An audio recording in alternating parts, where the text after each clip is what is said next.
Warning: the following program is solely intended for a mature audience. Any of the idiotic opinions and views expressed on this show are solely opinions of Dark Fringe Radio and not of its advertisers, which is completely pointless because this poorly produced, dumbass podcast has no advertisers. I'm sorry, son. But we do have an advertiser now, AmpSmart. So, yeah. Sorry. Go back to your thing. Furthermore, any rebroadcast or redistribution of Dark Fringe Radio podcast without the permission is strictly prohibited. If you do, we will find you. And then we will send 3 black-eyed children to your home or office to collect your soul. Thank you. Enjoy the show. Coming to you live from the Mistopheles Studios, it's Dark Fringe Radio.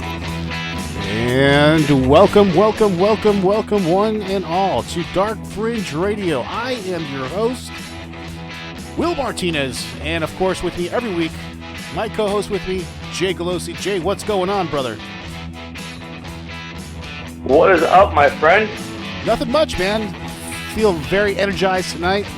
We got a great podcast lined up for everybody, so I'm really excited about it. And, yeah. So, let's get this thing going, man. Ready to go? I'm ready. I'm always ready. I'm ready to go, always. Nice. All right, so we'll do a little intro here. Just want to remind everybody how to listen to the podcast. You could just go to our website, Jay. Check this out. I was able to talk to the people who do our website, and they were able to hook us up, and they put links to the show directly on our website. So all you have to do is go to one place, and it's darkfringeradio.wordpress.com. Just in case you can't find it on whatever channel it is that you look for your podcast. And right on that page, Jay, it gives you 5 different links where you can listen to the podcast. It gives you a link for Spotify, SoundCloud, also Google Play Music, also iTunes. Yeah, it's all right there at your fingertips for you guys to choose. And, whatever avenue you want to listen to the podcast, it's right there on our website. So we were able to do that, Jay, and, basically tunnel all that traffic to our website. So that way they can, go there first and see all our content and, basically choose where they want to listen to the podcast. Yeah, no, that's awesome. I'm so glad that our web people were able to design that feature in. Very good for them. Yes. I'm very proud of them. Well, listen, that's how to listen to the podcast. And just to remind everybody where you can follow us on social media. You can follow us on Facebook, Twitter, and also Instagram. Just look up Dark Fringe Radio. We're there every day posting new things, stories, things that are coming out in the horror movie realm, TV stuff, all things of different sorts of nature. But yeah, just check it out. You'll definitely be entertained. Any one of those avenues are the best. Like I say, Instagram is very, very popular. A lot of people like our Instagram page. Jay, we're over 700 followers right now on that. So, and it continues. Yeah, that we just hit that milestone over the week. So I wanted to say thank you to all our followers for supporting the page and following us and telling everybody else about us as well. So again, thanks again to those people, and thanks for getting us over 700. So, well, that's it for the intro, Jay. Do you ready to do a little, mailbag next? I'm very cautious about emailing. I am ready for some mailbag. I'd like to see what mail is in the bag. Well, let's see what we got this week, Jay. Let's see, I'm pulling it up right now, and the first one comes from a Henry Riddle from Scranton, Pennsylvania, and the subject of the email is interview with Steve DeShavy. Hello, Will and Jay. Want to let you know that I've listened to your last 10 episodes, and the content keeps getting better and better. As the case was with last week's episode, you had Steve DeShavy on the show, and I just want to let you know that I enjoyed the podcast and continue doing what you're doing. That's from Henry Riddle from Scranton, Pennsylvania. Henry, appreciate that very much, and thanks for sending that in. Anything to add to that, Jay? Just another big thank you, man.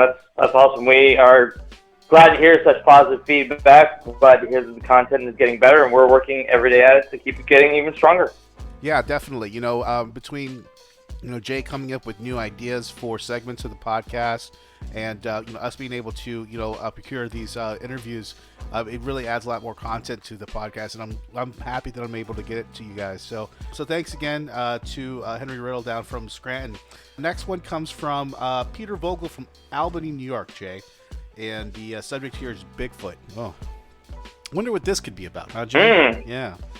Hey guys, I wanted to know if you guys have dedicated a podcast to the legend of Bigfoot. I've looked in your library and iTunes, and I couldn't find one. And I would like to hear what your take is on the actual, legend. So thanks again, Peter Vogel from Albany, New York. Thanks for sending that in, Peter, and we really appreciate it. We have not done a full podcast on the Bigfoot phenomenon, Jay. What say you? No, we did one on cryptids fairly recently where I talked about Bigfoot, and my feelings on it were that if it were real, we would have seen something by this point. Bones, fossil records, something would have been able to be identified as either unknown or as a Sasquatch, not like anything that's ever been found before. That was my take on it then. Oddly enough, just today, I come across a news article that said that the FBI is releasing documents on their investigations into Bigfoot, including bones and hair and fragments that couldn't be identified. Interesting. So now, this is really interesting, Jay, because it kind of falls into what we're talking about today. It really does play a big part because, you're starting to see the government starting to disclose a lot of this stuff. I mean, what was it, last week or the week before, the Navy, disclosed about the UFO thing, and now, we're hearing about, Bigfoot now here. Like, what's going on? There seems to be some type of, hard disclosure going on right now. What do you think? Well, I think that the government is starting to realize that transparency is going to be the only way to fix any of these chasms any which way. Now, I don't think they're going to go for full disclosure and 100% transparency, because if you go through a lot of these documents, there's still plenty of things that are redacted for secrets, but It does make it look like they're being transparent when really they're not. It's kind of my take on it. Yeah, and it's I don't know, man. I don't know. Maybe are they trying to deflect attention towards a certain subject? Are they doing this on purpose? That's the question. When you start seeing these things pop up from the government and them starting to disclose this stuff, you have to start looking the other way, not in the way they want you to look, but kind of like in the opposite way, because they're trying to get your attention to that from something else. So, that's something to kind of take into account as well when you start seeing a lot of this stuff. And it's a lot in the last 2 weeks. That's crazy. You know what I mean? All these years that go by. It is crazy. All of a sudden, you got two different agencies in the government coming out with this stuff. So, listen, I mean, it goes right into the topic of what we're going to be talking about tonight. It's a great segue, Jay. Tonight's podcast, we're going to be talking to a gentleman by the name of Dan Willis, and he's a very interesting individual. And reason being is he was actually a former ABC newsman, and he was actually one of the Disclosure Project's top secret military witnesses that actually testified in the National Press Club in Washington, D.C. in 2001. So, we talk a lot about disclosure. Same thing what we're talking about now. The government hiding this information. Why would they hide this information for so long? Is it because, are they doing reverse engineering, or, are they trying to keep things at bay for a reason? Who knows? Those are the questions that we all ask. So it fits in perfectly what we're going to be talking to tonight, and we'll be getting into that really deep tonight with Dan Willis. So that also brings me into our next segment, Jay, which is Will You Tell Me? And what do you got for me this week, Jay? So for Will You Tell Me this week, the last few I've done, I've kind of tried to keep it along with the theme of what the podcast is going to be about. This week, I didn't do that. It's too much work. So I figured I would ask you a question that everybody thinks is common sense. Well, you've got a fair amount of common sense. So, will you tell me who created daylight savings and why? Who created daylight savings? I believe daylight savings was something that was created by the Christians, and I think it was due to some type of holiday ritual, or some type of, I'm sorry, not holiday ritual, but some type of religious ritual, and that's the reason why daylight savings is what it is. No. Daylight savings was started as a joke by Benjamin Franklin. Really? I didn't know that. Yep. At the time it was first introduced during the early 20th century, the idea actually originated a little bit earlier in the United States around the 18th century. It gained popularity in the 20th century, but was really rooted in the 18th century. The idea originally came from Benjamin Franklin in a 1784 essay that was published in a newspaper that suggested that changing the clocks twice a year could help maximize the amount of time, allowing for people to work longer and be more productive. But as you read through the remainder of the article, you can see it's a much more laid-back attempt at poking fun at European economists. Wow. So it was a joke started by Benjamin Franklin that we now take seriously about farmers getting more daylight. Is it me, or is it like Benjamin Franklin, like the Forrest Gump of like the early 19th century? Like he had like a lot to do with like certain little things that happened, no? Oh, no, he absolutely did. He absolutely did. In fact, one of the maybe least known things about Benjamin Franklin is he was infamous for setting John Adams off, and then John Adams would go get things done. John Adams was known as the agitator. Yes. And Benjamin Franklin kind of manipulated his way into getting Adams to do ultimately what Franklin needed him to do. Yeah, I mean, it's crazy. He just seems like he was just in the middle of everything. Like he had his hand in everything. I mean, it's amazing. He's a very amazing individual, and it'd be cool to see, the history through his eyes, because he seemed to see. He looks like he's seen a lot, because all the stuff that he was involved in, But that's interesting, Jay. You got me this week for Will You Tell Me? That's great. Never knew that. Yeah, none of that. Well, that's awesome. Well, listen, that brings a close to the intro and the rest of the segments for the beginning of the podcast. We're going to be getting into our interview here with Dan Willis from the Disclosure Project. So we'll be getting to our interview here with him in a minute, and I hope you guys enjoy. Just hold on. Hey, this is Steve DeShavi, and you are listening to Dark Fringe Radio.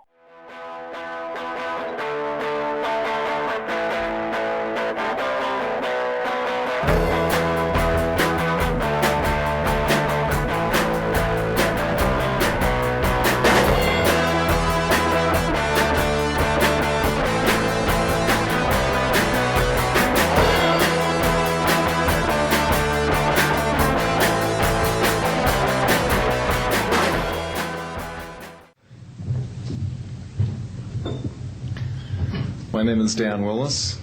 I was in the United States Navy. I held a top secret crypto level 14 extra sensitive material handling security clearance. I worked in the code room at the Naval Communications Station in San Francisco. In 1969, I received a priority message from a ship near Alaska that was classified as secret. The ship reported merging out of the ocean near port bow, a brightly glowing reddish-orange elliptical object approximately 70 feet in diameter emerged out of the water, shot into space, traveling at about 7,000 miles per hour. This was tracked on ship's radar and substantiated. Years later, I worked at the Naval Electronic Engineering Center in San Diego for 13 years. The co-worker who I worked with worked at the NORAD facility. When he first started working at the facility, he noticed objects going on the screens that track everything out in space and in the air, objects going off the scale, doing right-angle turns. When he inquired, his older supervisor advised him that, quote, it was just a visit from one of our little friends.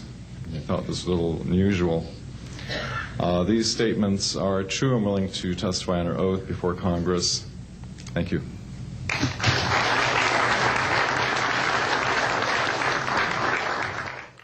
All right, Dark Fringe Radio listeners, thank you for joining in the podcast. And tonight we have a very special treat for you. Tonight, our guest is a former radio broadcast engineer and also ABC newsman. He's one of the Disclosure Project's top military secret witnesses that testified in the front of the National Press Club in Washington, D.C. in 2001.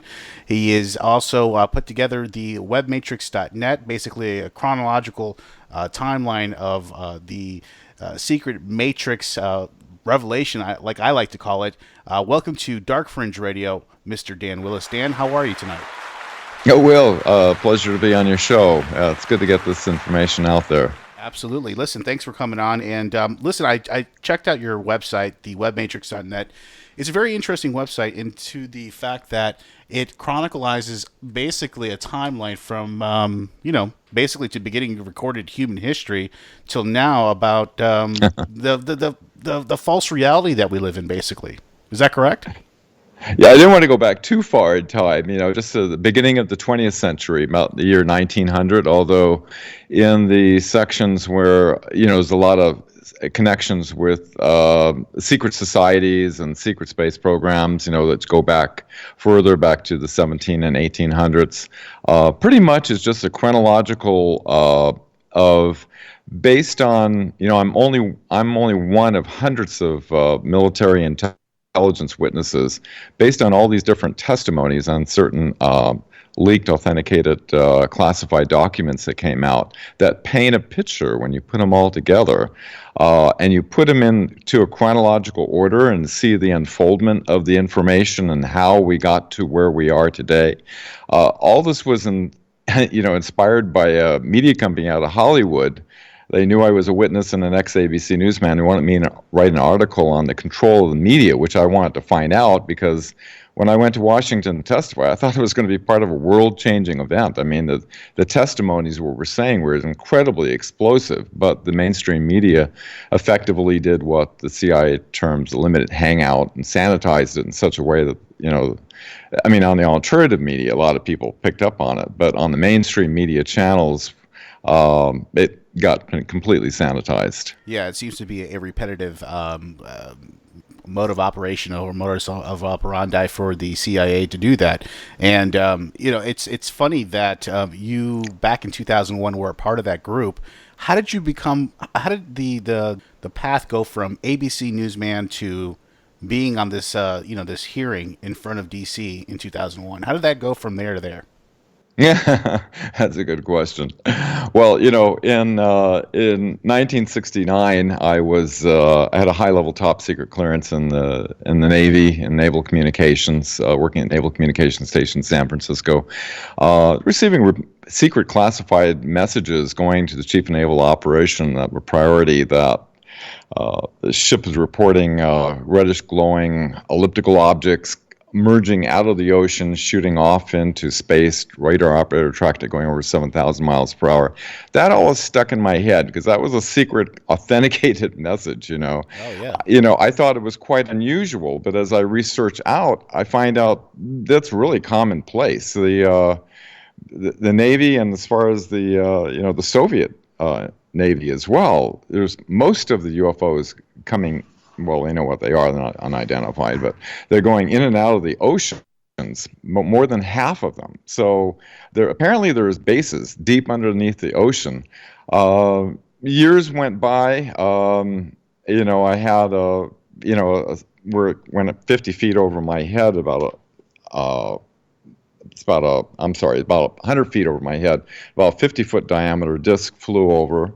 And so, for many years I wondered, what is going on? Why does the government continually deny, this when, thousands of people around the planet see it? And, this whole thing goes back to that's a deep question. It goes back to a CIA director during the Clinton administration wanting to gain access to this information, and the CIA director, James Woolsey, was denied access. Dr. Greer was brought into a meeting, and he said, how can we disclose that which we don't have access to? And it turns out that all this happened back at the end of World War II. Apparently, there was an infiltration, and Eisenhower basically lost control of the corporations that were tied into a Nazi infiltration.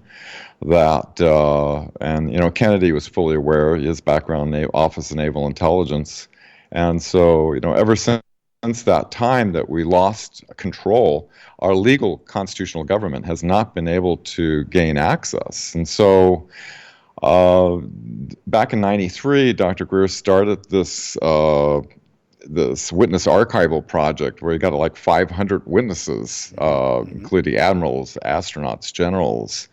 And it was in 1997 that astronaut Edgar Mitchell joined him at the Pentagon to meet with the head of the Joint Chiefs of Staff, Admiral Tom Wilson.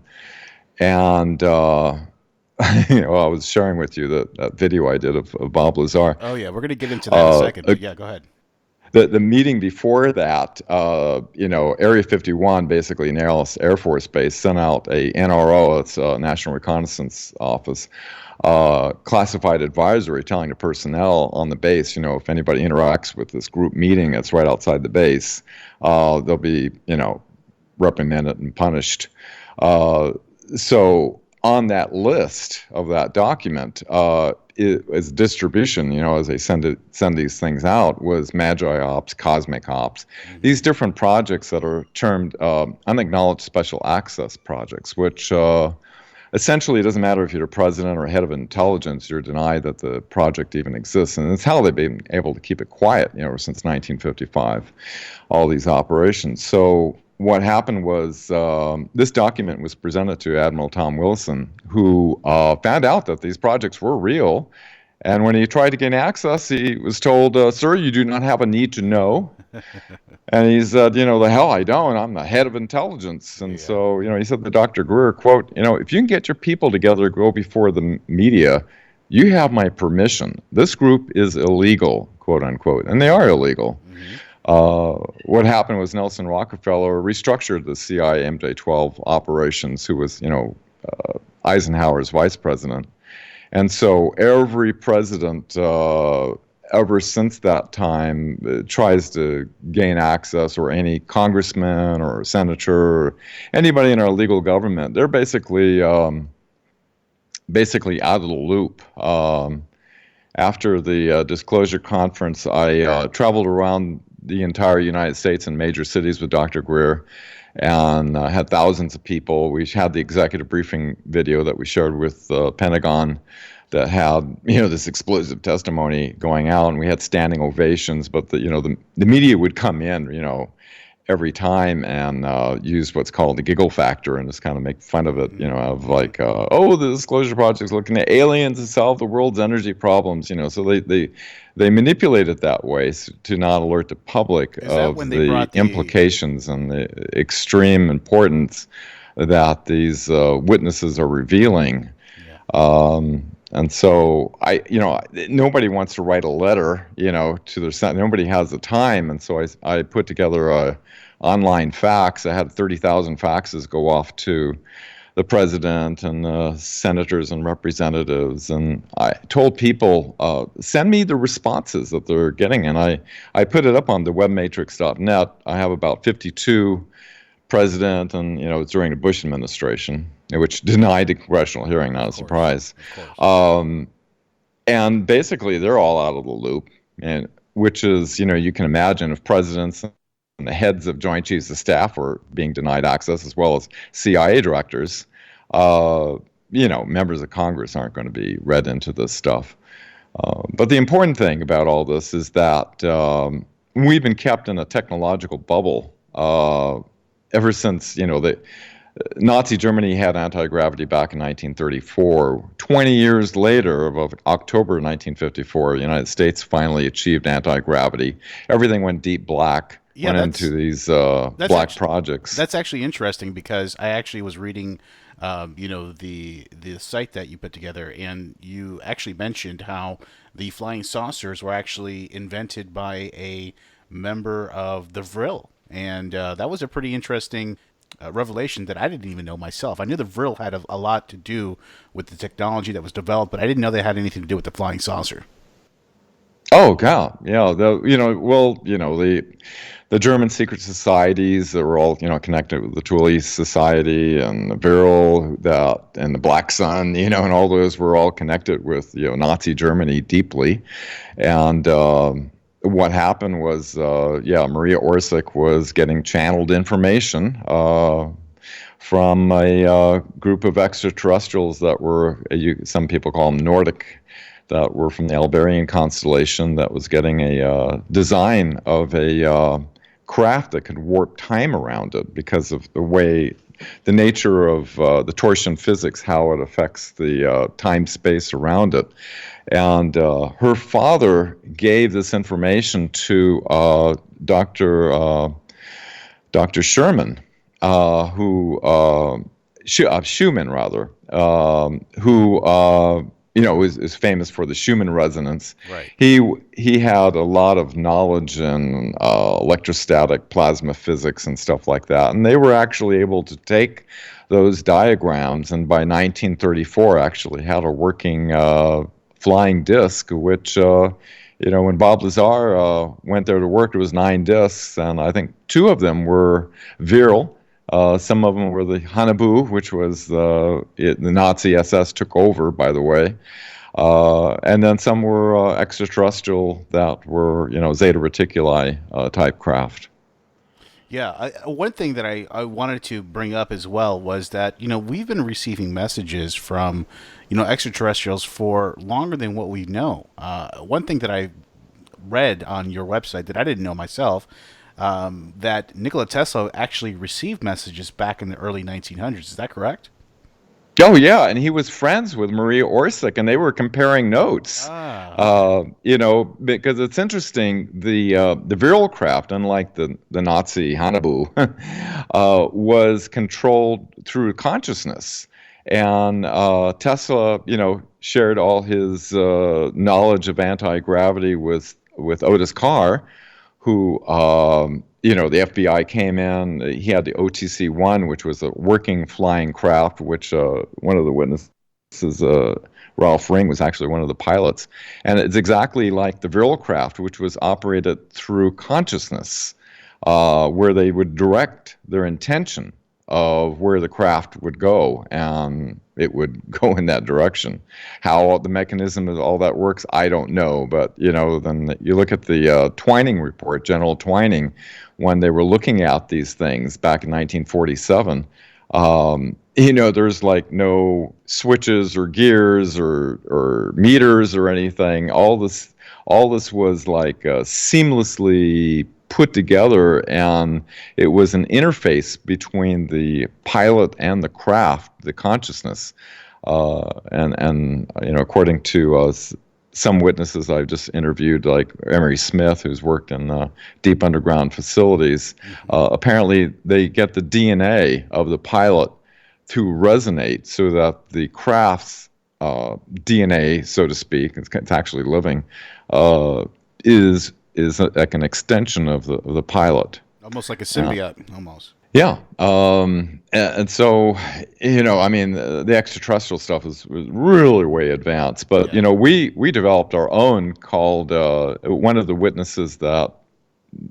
was one of the 20 witnesses that I joined was Mark McCandish, who illustrated that back in 1988, Norton Air Force Base, there was an exhibit for the high brass showing these 3 flying discs that were hovering off the ground. One was like 120 feet, one was 50 foot, and one was like something like 20 feet or something.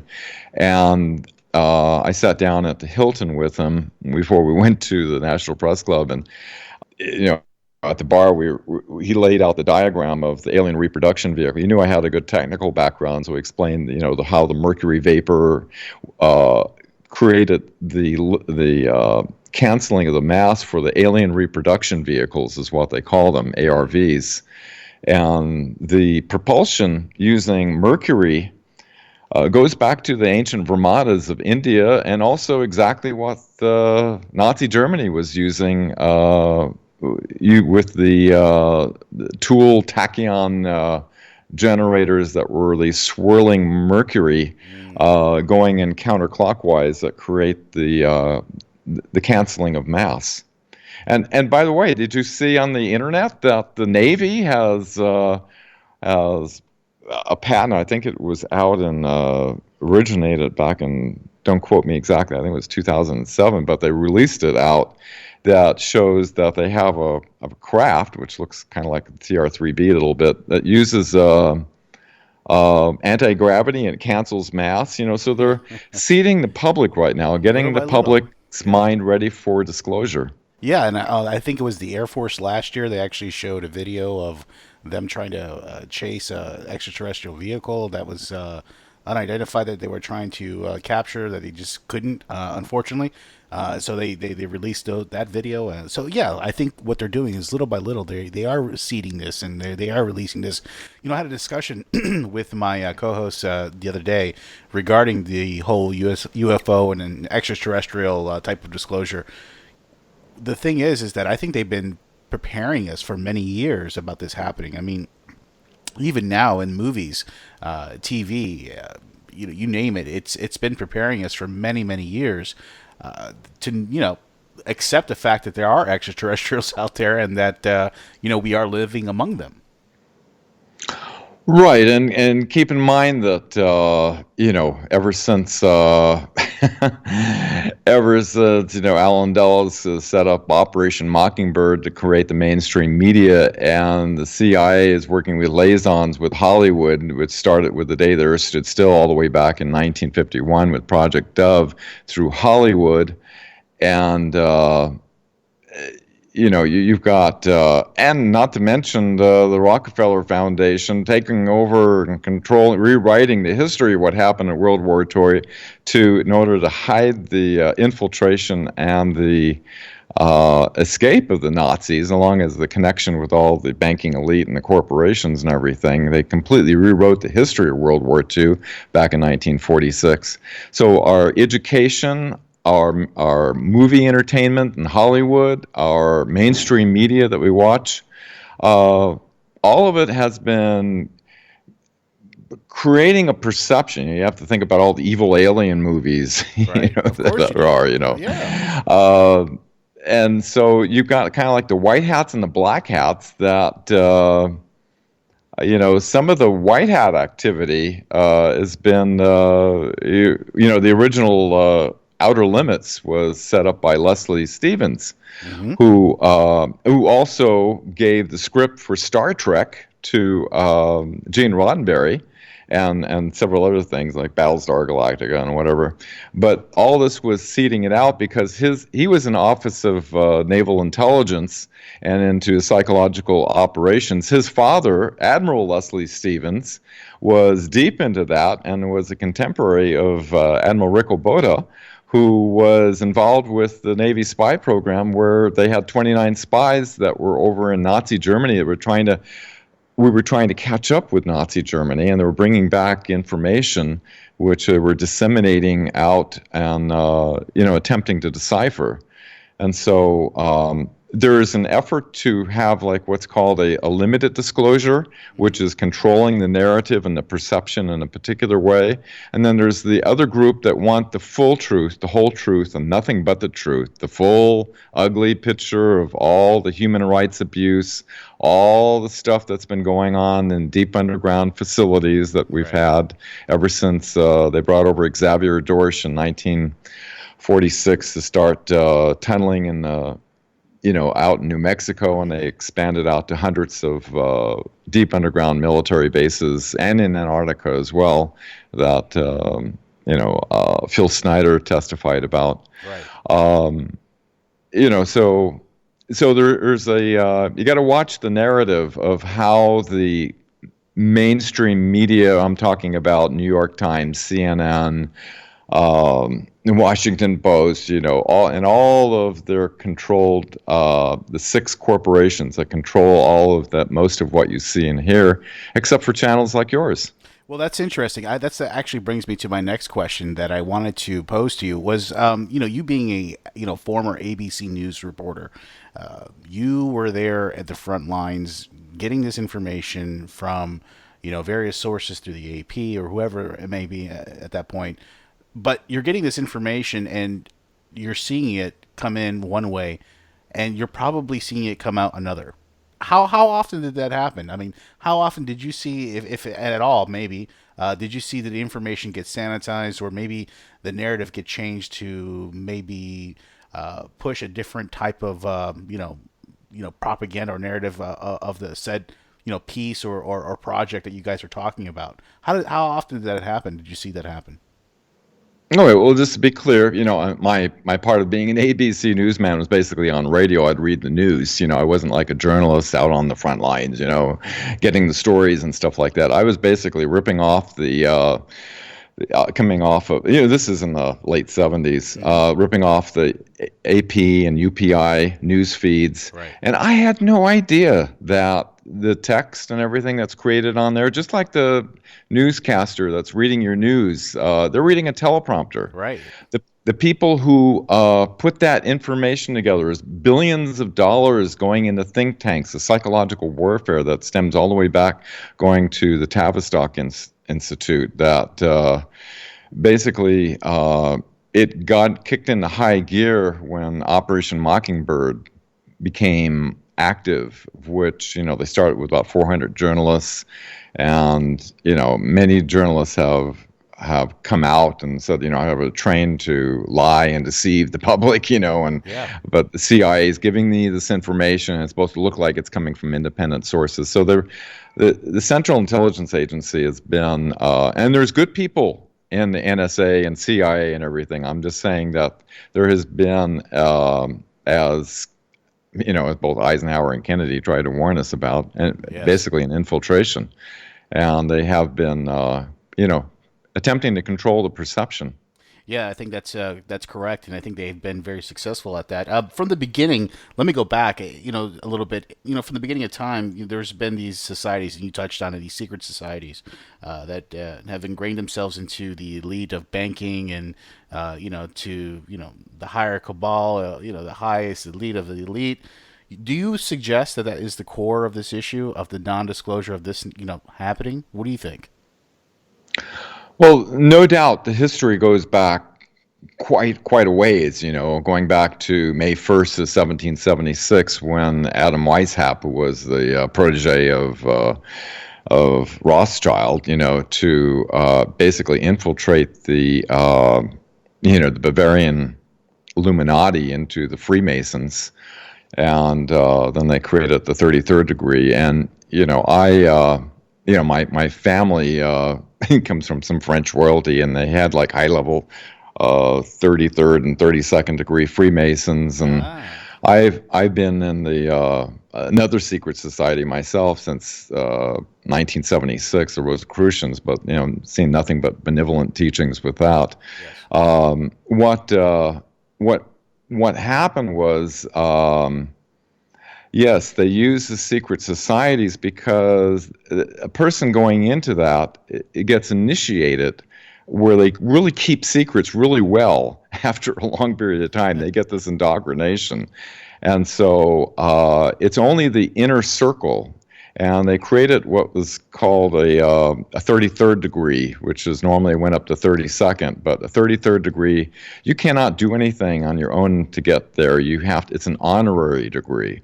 And so I started in my notes that are online on the Web Matrix, I started looking at all the people who were 33rd degree Freemasons. It's like a who's who of history. Yes, and seeing the connections of these people who are the Knights of Malta and the Skull and Bones and all these people, and just looking at the associations of what they did, what their purpose was. You look at the Nazis. There's even the CIA has a publication after it was 25 years with a secrecy order on it that shows the connections with the Vatican, the CIA, and the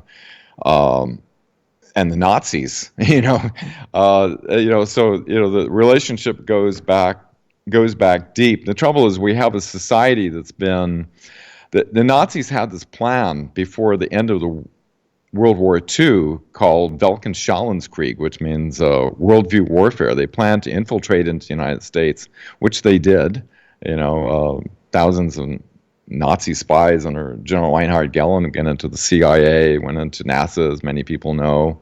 Werner von Braun's, telling about rockets. They knew they had torsion physics. Even his mentor, Professor Hermann Oberth, said, how did Nazi Germany, get so advanced? And he said, well, we had help.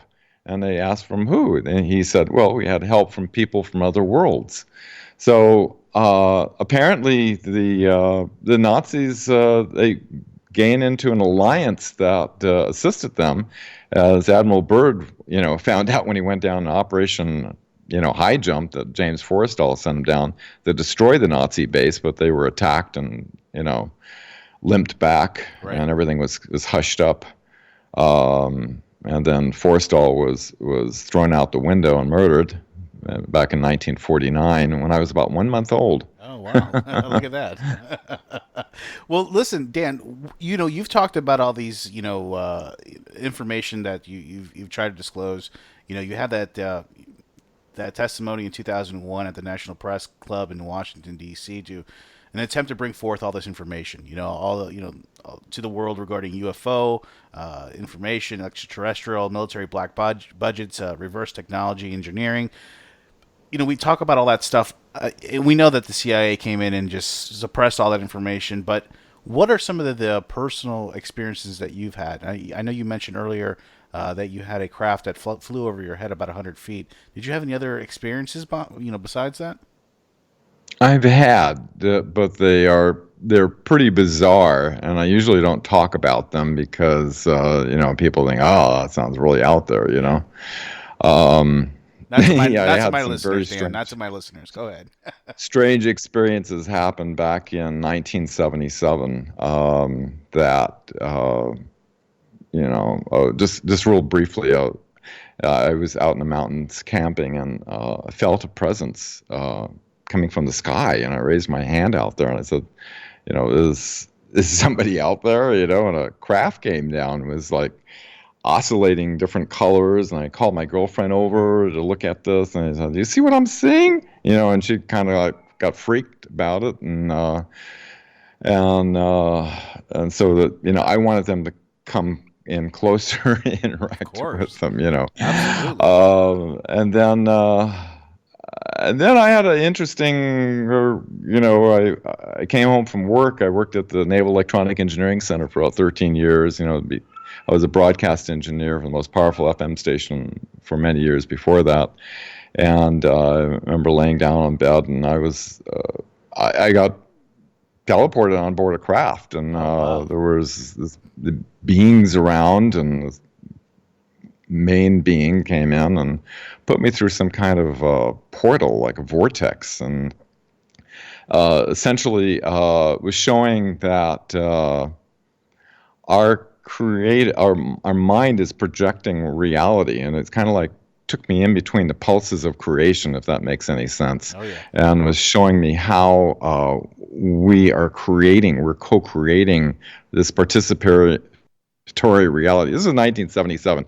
I didn't understand anything about quantum physics and all the new sciences that are out there. Yeah. And then I had this experience where I was supposed to be taken under for a regression type of thing, and all of a sudden I had like millions of volts going through my hands and my feet, and this being I could, with my eyes closed, incredibly intense, huge. I've never seen a gray before, the huge eye and the typical big eyes and everything. This was all new to me, right? And I didn't know anything about sacred geometry at the time. And being projected in space, a sphere, and as I watched the sphere, I saw it look like a star. Now I've studied geometry since then. A star tetrahedron formed, another geometry than that, another one within that, and it went into infinity, and then turned back into a perfect sphere. And the being was saying that in actuality, all of us are like we're all interconnected, and that through love we evolve from one frequency geometry to the next. It left me a burning and desire to understand this, so I grabbed every book I could, and I found out, oh my God, I didn't know anything about platonic solids. I didn't know they fit one another. Yeah. And as I start to research in the future, I find that, oh wow, the planetary orbits are geometric. Even the periodic table of elements is tetrahedral geometries. Yes. It just goes on and on and on. The whole relationship, even the planet, has a dodecahedron grid that the Russians discovered, and there's also Richard Hoagland discovered the star tetrahedron, where the points are at 19.45 degrees. Right. Where it's on the sun, it's on Jupiter, it's on the Earth, it's on all the planets. It's like there's this energetic geometry that's throughout the cosmos that this is related to. Anyway, that's a really, in a very short nutshell, about those experiences. As far as the first-hand experiences with more mainstream stuff, I volunteered after the Bush administration died to bring forth these witness scientists that could prove that we have zero-point energy. Bring it before open congressional hearing, put it on the table, prove it. They denied the congressional hearing, and so Dr. Greer had a database of about 300 scientists and inventors. We're trying to bring it out. The stuff in the Black Projects is like light years beyond what we create. But there's still, ever since the Invention Secrecy Act in 1951, where anybody who's got anything to get off of nuclear, oil, and coal, due to a secret system within the Patent Office called Sensitive Application Warning System, they get what's called a National Security Order, which basically states that your invention has been deemed to be a detriment to the national security of the United States. Therefore, you cannot share it with anybody. And there's close to 6,000 of these have been issued. And for 10 years, I've flew around the planet with Professor Ted Loiter, working with Dr. Greer. At least for the first couple of years, I worked with Dr. Greer. After that, I did a lot on my own, working with many different scientists. And, just one thing after another where, scientists are murdered. They try to come out with something. They get these national security orders. Just one nightmare after another. After 10 years, and by the year 2014, I started in 2004 with this one inventor down in the Dominican Republic that had this energy device that was putting about 500 watts of power.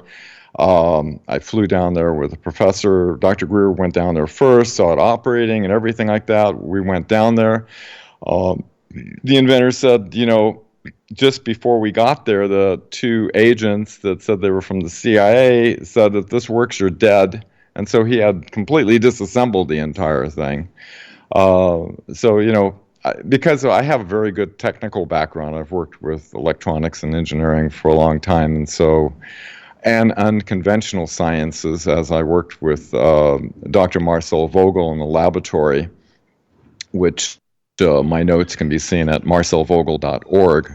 He was interfacing consciousness with quartz crystals and interacting with water. He was IBM's top scientist, invented the magnetic coating for hard drives, the red and blue phosphors for color TV, liquid crystal. He had like 140 some patents. He was an incredible creative genius. Anyway, he found out about plant communication. He did it as an experiment. Anyway, that's a whole show in itself. But those are some of the experiences I had. I know I'm missing a lot. That's amazing. Can't remember. It's amazing that you've had all those experiences. And another thing I wanted to ask you.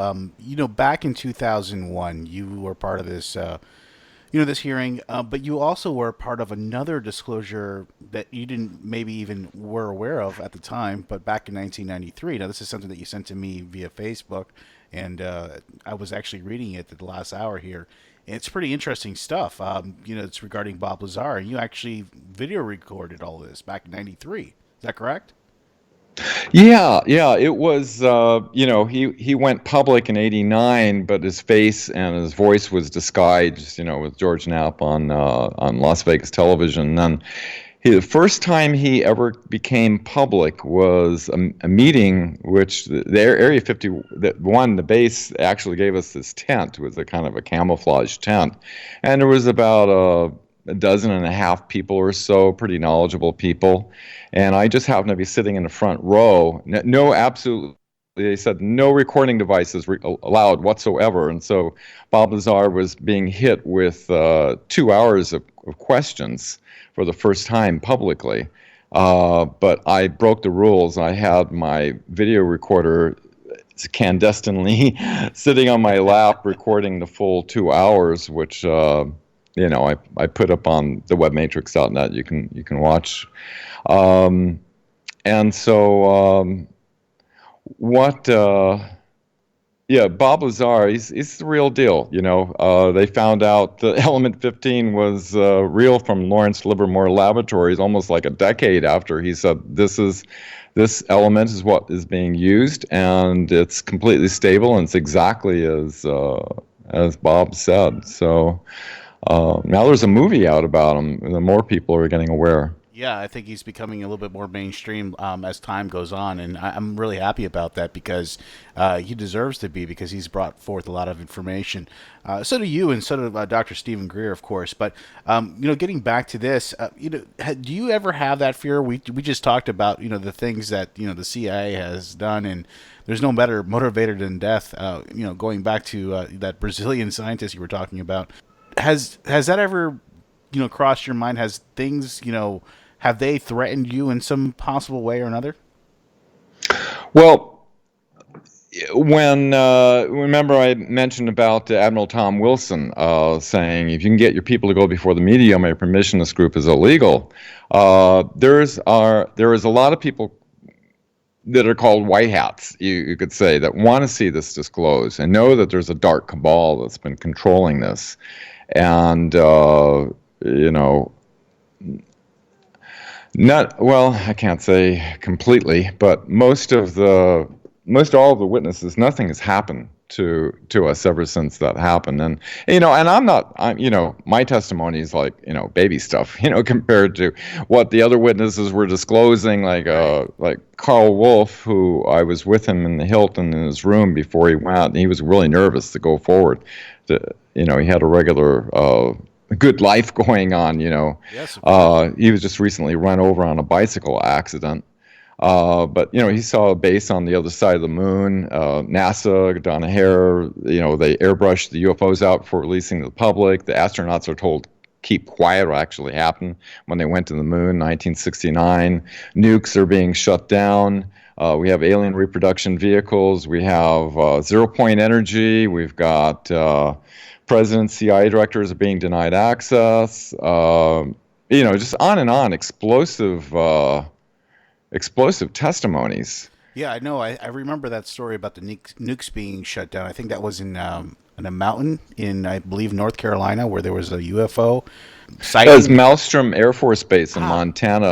So totally Captain off. Robert Salas was 60 feet under below in a monitoring, controlling 10 nuclear-tipped ICBMs, where the craft went overhead. The guards had their weapons drawn, freaking out. Right. This glowing red disc. All of a sudden, all his missiles going do do do do do do do. All got shut off, and then it went 70 miles away within a few seconds and shut all their missiles down. And they could have destroyed the whole thing, but all they're basically saying, is like. You don't want to play with this stuff. This nuclear weapon stuff is not good. It's not good at all. Yeah, it's been an ongoing thing that people believe that that the aliens and the extraterrestrials are actually monitoring us and making sure that we don't blow ourselves up and don't push ourselves to that limit where we destroy ourselves. So it's interesting to see that it's been an ongoing theme. One thing I wanted to kind of mention as well, Dan, is that you've disclosed all this information. Dr. Greer has, he's exposed a lot of this information with his disclosure project. Where do you think this is all going to end up? Is this something that's going to end sooner rather than later, or later than rather sooner? What do you think? Well, what I see is, when Eisenhower lost control back in 1955 to the infiltration that was going on, it was kind of a surrender. Basically, he knew that in the future this group can completely take over, so he set up a secret U.S. Marine Corps intelligence unit that would become active in the future. And some people talking about QAnon, Q. Oh yeah. And you have 83,000 sealed indictments. You've got executive orders freezing the assets of anybody doing human rights abuse or corruption, which, read any of the black hats and the dark cabal are involved with. You've got changes to the Uniform Code of Military Justice allowing these people to be tried in military court, which is different. You have the same day that all this happened, Guantanamo Bay was expanded, with more personnel and larger operations. So my vision is that the white hats, the good guys like Admiral Mike Rogers, who took control over the NSA, and they've taken control over many of the deep state's assets, basically, we're just starting to get that in the news lately. They're just coming out with the declassification of the FISA stuff, and as one thing will reveal another thing, as you start peeling it back, the layers of the onion of all of the dark corruption of the deep state that goes way back. All of a sudden, these people will be, no longer able to, suppress these technologies, control how they happen. If we can release, it'll save millions of lives. If these zero-point energy devices get released, every home and business can have a little small box that can disconnect from the grid. Because if we ever get a EMP or a CME coming in from the sun, it'll completely take out the grid, and millions of people are going to die. Yeah. And so these technologies need to be released. Plus, all the pharmaceutical corporations that, as William Tompkins says, Nazis infiltrated the head levels of which came back out of the Nuremberg trials out of Nazi Germany, that back in back when the trials were being done against the doctors of the IG Farben that was broken into common corporations like Bayer and so forth. All that would be put out of business with some of the technologies that, for healing and long, life extension technologies. There's like another world that seems like science fiction that's being hid while we're watching, these fantasies out of Hollywood scriptwriters' imaginations of science fiction of things in the future. The real things going on underneath our feet, and on the moon and Mars and elsewhere. Yeah, it's funny. It's like we're living in 1950, but we're watching TV in our modern time. Almost. In a weird way. And it's funny that that all this has been suppressed, all this information. Do you think it's all about money? Is that the reason why that the suppression is there? I mean, because one thing I always talk about is teleportation, and it's always been something that's always fascinated me ever since I was a kid. And it still fascinates me to this day. And, ever since, I got older, I started doing research on stuff like that. I learned about Project Pegasus and how they were supposedly teleporting people, from here to Mars and other places of the United States and the world. Is that the reason why that it would put all these industries out of business? Would it put out the airline industry? Would it put out the big pharma industry out of business? Is that what it's all about? Well, think about the up to $21 trillion missing, the day before, one of the things was disclosed that they plan to have future false flag events like terrorists. This was 4 months before the 9/11 event hit. So it's not a matter. They have all the money they can print, plus they have all these sources of other, the drugs and weapons and everything else. They can bring money in. Plus they can print all the money they want. It's not about the money. The money's not a. They've got that part handled. They pretty much control the money. It's a matter of geopolitical control, keeping everybody in a technologically restarted state. So we don't, we're not a threat to them. Or nobody else could become a threat to us in that way as well. So I'm sure that could be, reversed as well. But that's interesting. Right. Yeah. Right. It's one thing that they've suppressed all this information, and it's amazing to me that little by little all this information is coming out. I do believe we are in the middle of a disclosure now, and I do hope to see that this happens in the next 10 years, maybe 15 years. That's being hopeful, obviously, but I am starting to see a lot of this unfold now. Do you think that more whistleblowers are going to be coming out within the next 5 to 10 years? As more come out, more feel safe to come out. I've been just kind of monitoring the. I'm one of the 20th century whistleblowers. Back in 1969. You got these people from the year 2000 forward, the 21st century witnesses that claim to be involved in the secret space programs, and the two people that I pretty much trust was Gary McKinnon, who was inspired by the May 2001 National Press Club, hacked in and saw the Solar Warden program, the non-terrestrial officers, the U.S. Navy fleet-to-fleet transfers.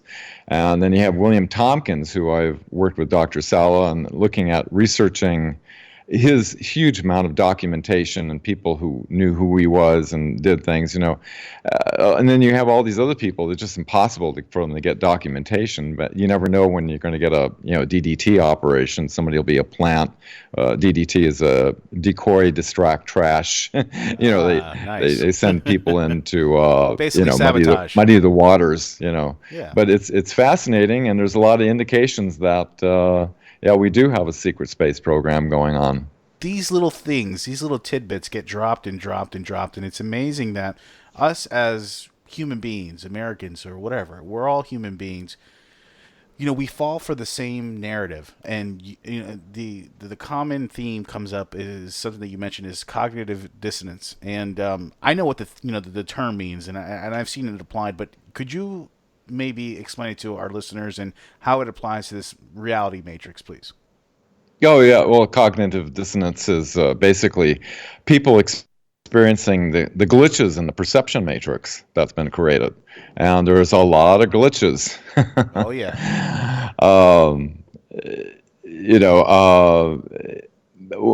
Am I answering your question correctly? Yes, you are. Yeah, no, you're talking about the indicators, and those are the indicators that you are timelining on your website, correct? Oh, good point. It's something I like to point out. I don't, I'm sharing what I know as best as I know based on hundreds of witness testimonies, authenticated classified documents, and then there's a lot of other evidence that I don't have the resources and things to completely, but when you get so many indications over time and from different sources, and what happens is certain things, enough indicators indicate you have a certain probable reality of a certain higher probability than others. And when you start putting these probable realities, not saying you know anything for sure, because, the rabbit hole goes very deep on this whole thing and is very highly compartmentalized, and there's much disinformation out there. So, everybody has to filter through all this and do their own independent research. When I started researching this, it's like one oh my God after another. Yeah. You just start to realize, my God, our education, our television, our movies have all been controlled by this group to keep us into this bubble of this reality that is not based on the full story of what's going on around us. No, it's not. And you know what? They just tried to use it not too long ago in the last election. Isn't that correct, too? They tried to use a false flag of an alien attack in the last election to try to maybe sway favor to one side of the party.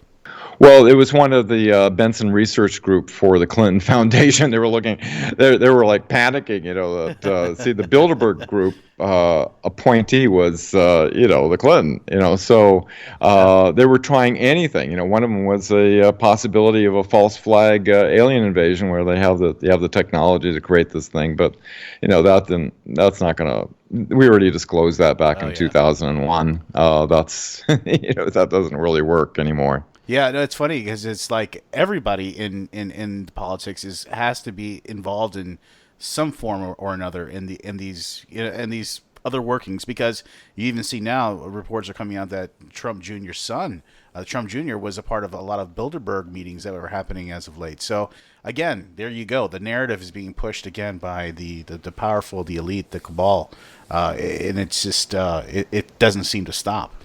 Yeah, you think about the Bilderberg meetings set up right before they lost control, back in 1955, was set up in 54 by a former Nazi SS officer, and they get every year their meetings to align everybody, the big movers and shakers and media and finance, they get everybody on board with the agenda. It's amazing that they can do that. I mean, it sounds very Bohemian Grove-ish, but I mean, it's pretty much there, right?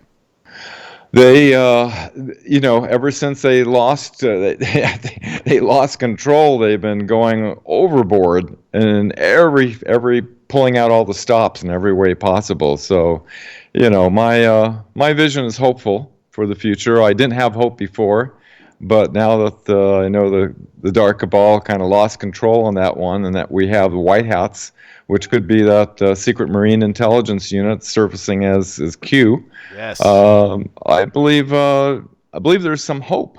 There is hope. And Dan, where do you think all this is going to end up? I mean, what's the end game? What can we do with all this information? Do we just keep pounding at the door until we knock the hinges off? What do we do?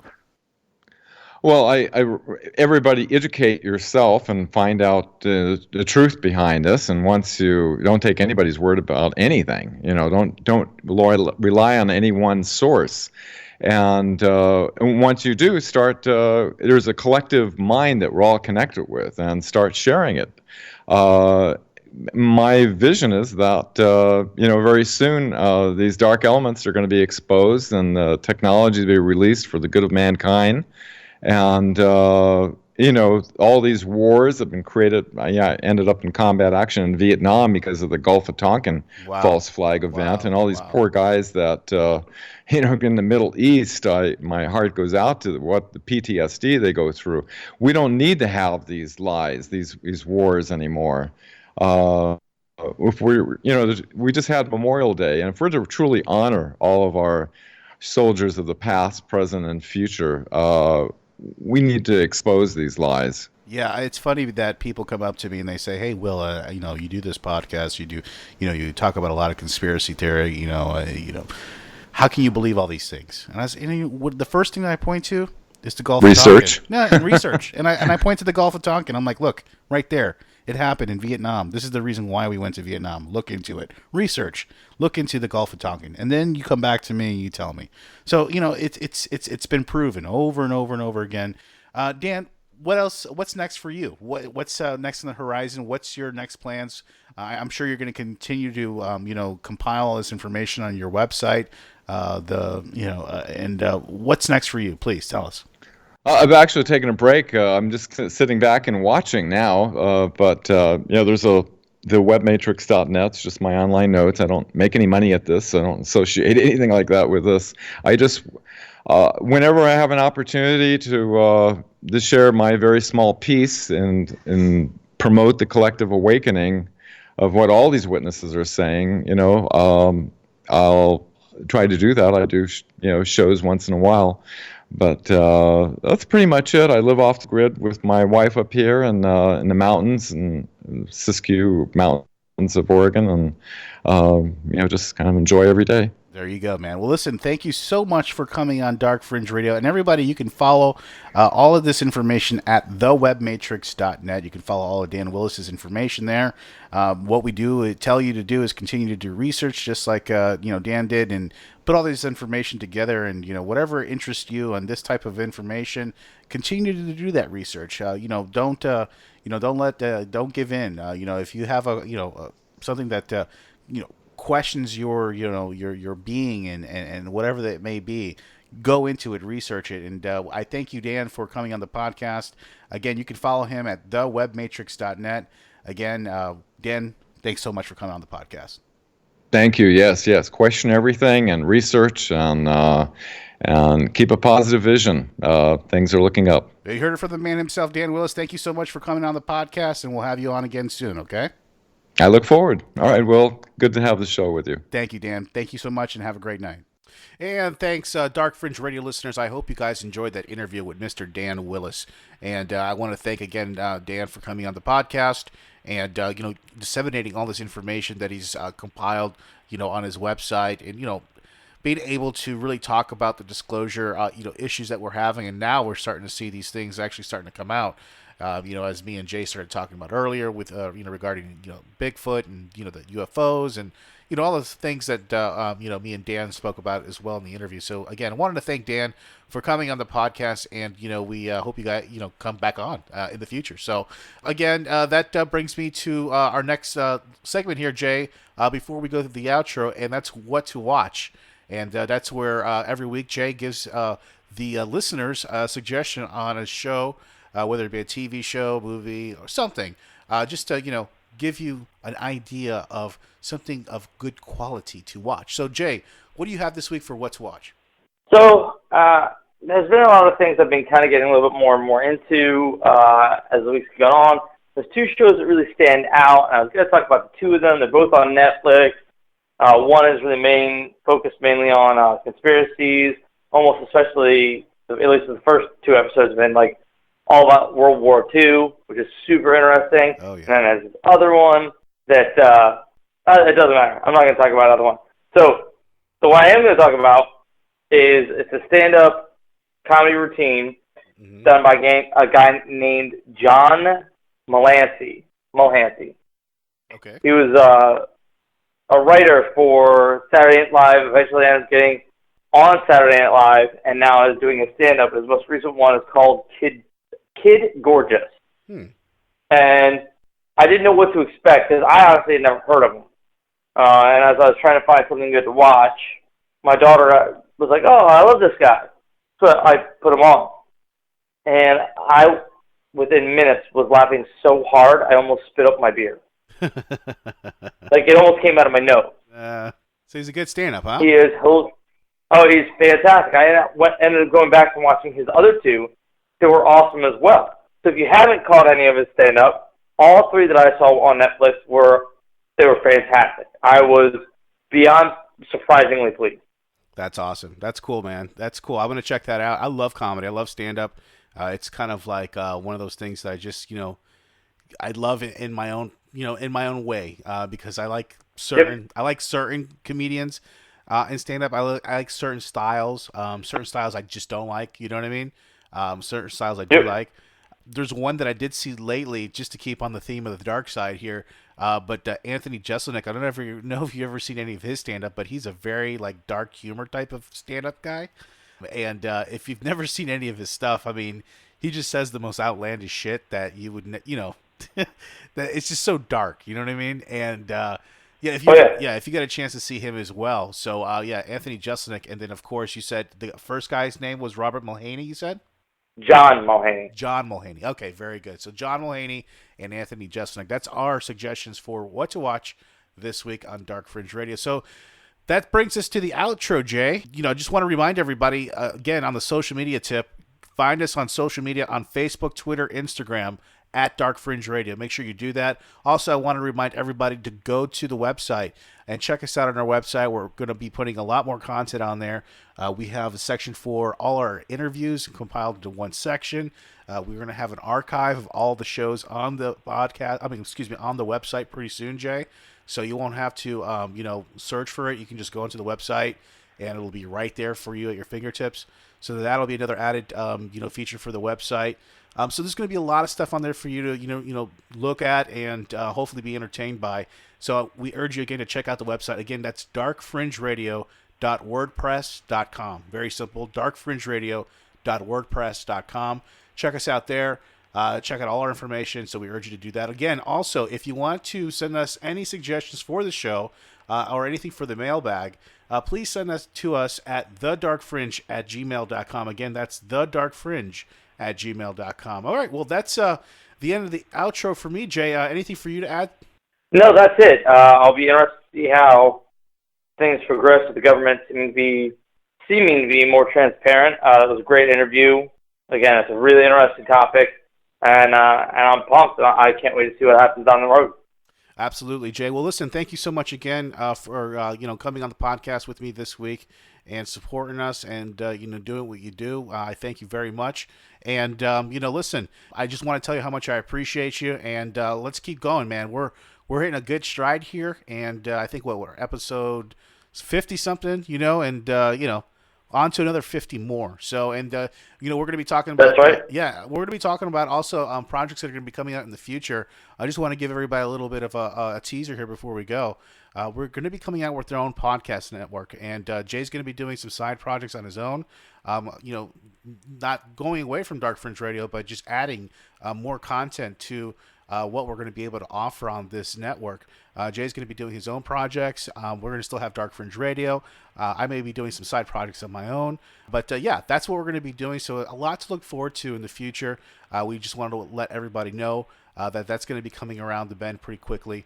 So just be prepared. So a lot of big things coming up for the future, Jay. So again, I do appreciate you coming along the ride with me. No, I appreciate you having me, man. It's been a great blessing. And it was a very interesting surprise, considering that I never, ever assumed I would ever be doing this. So thank you for having me. I thank all of our listeners for the support. Continue all that positive feedback, letting us know what we can do, being part of our podcast, part of our content. We can't thank you enough. Keep it up. We're going to keep growing this thing bigger and bigger and bigger. Absolutely. Couldn't agree more, Jay. So, again, listen, everyone, thank you so much for listening to Dark Fringe Radio this week. Again, check us out again next week, next Friday, with a brand new episode, and we'll check you guys out next week.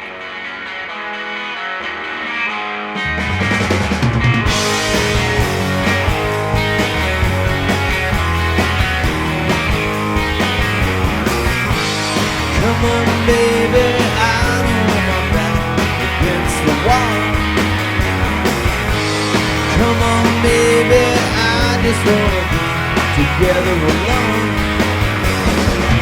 We have traveled long and far, traded secrets in the dark. We are not the shelter of the storm. Come on, sugar, I don't wanna live among the swarm. Come on over, I just wanna be together alone. We descended long ago from the east of nevermore. We have ditched the flock to ride alone.